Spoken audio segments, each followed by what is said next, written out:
শেখ হাসিনা ঠিক বলছিল তোরা পাকিস্তানি রাজাকার, প্রমাণ করে দিছিস তোরা পাকিস্তানি রাজাকার। বাংলার মাটিতে 15ই আগস্ট যদি পালন না হবে,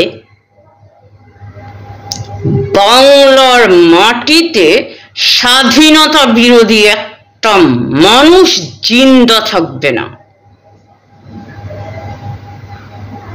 মাইন্ড ইট।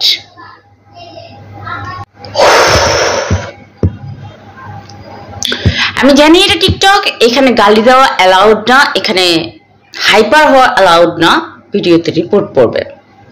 সেজন্য খুব ভদ্র ভাষায় কিছু কথা বুঝাইতে চাই এবং বুঝতে চাই। So come to the point. Point number 1, বাংলাদেশে প্রথমবার, for the first time in Bangladesh, এখানে 15ই আগস্ট পালন করা হয় নাই। কেন? ছাত্রদের কোটা আন্দোলনের জন্য।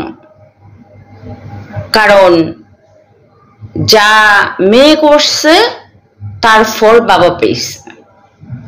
Am I right? ওকে, তো ধরেন ফর দ্য ফার্স্ট টাইম সবকিছুই হচ্ছে। ফর দ্য ফার্স্ট টাইম আমাদের সেনাবাহিনী ছাত্রদের ভয় পেতেছে, ফর দ্য ফার্স্ট টাইম আমাদের পুলিশ বাহিনী ছাত্রদের ভয় পেতেছে। ছাত্রদের বাদ দেন আপনারা, ছোট ছোট কচি কচি বাচ্চাদেরও এখন ভয় পেতেছে আমাদের। ফর দ্য ফার্স্ট টাইম বাংলাদেশের আইন শৃঙ্খলা বাহিনী উশৃঙ্খল হয়ে গেছে। ফর দ্য ফার্স্ট টাইম আমাদের বলতে পারেন পুরো বাংলাদেশই চেঞ্জ হয়ে গেছে ফর দ্য ফার্স্ট টাইমের জন্য। ওকে, সো মেইন যে পয়েন্ট এখানে যেটা নিয়ে আমি কথা বলতে আসছি, সেটা হচ্ছে যে খুবই আনএক্সপেক্টেড, খুবই আনএক্সপেক্টেড।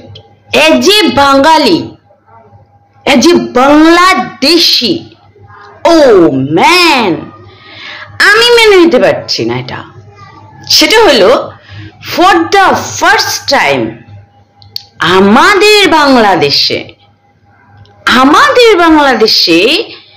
মুহাম্মদ আলী জিন্নাহর মৃত্যুবার্ষিকী পালন করা হইতেছে। না মানে আপনি ঠিক শুনছেন না, আমিও কিন্তু ঠিকই শুনছি। আর এটা নিয়ে মুহাম্মদ আলী জিন্নাহর মৃত্যুবার্ষিকী পালন নিয়ে যখন বিপি নূর, ইভেন আরো কিছু মেধাবী ছাত্র সমাজকে বা যুব সমাজকে বা আমাদের দেশের এখন যে পাকিস্তান, তোরা ন্যাকামি বাল হোনার লাগে আমি আইছি, মনে করছি যে ইম্পর্টেন্ট কিছু কইবি, কি বাল কইলি তুই? এলো হোনার মতো কোনো কথা? হ্যাঁ, ফট।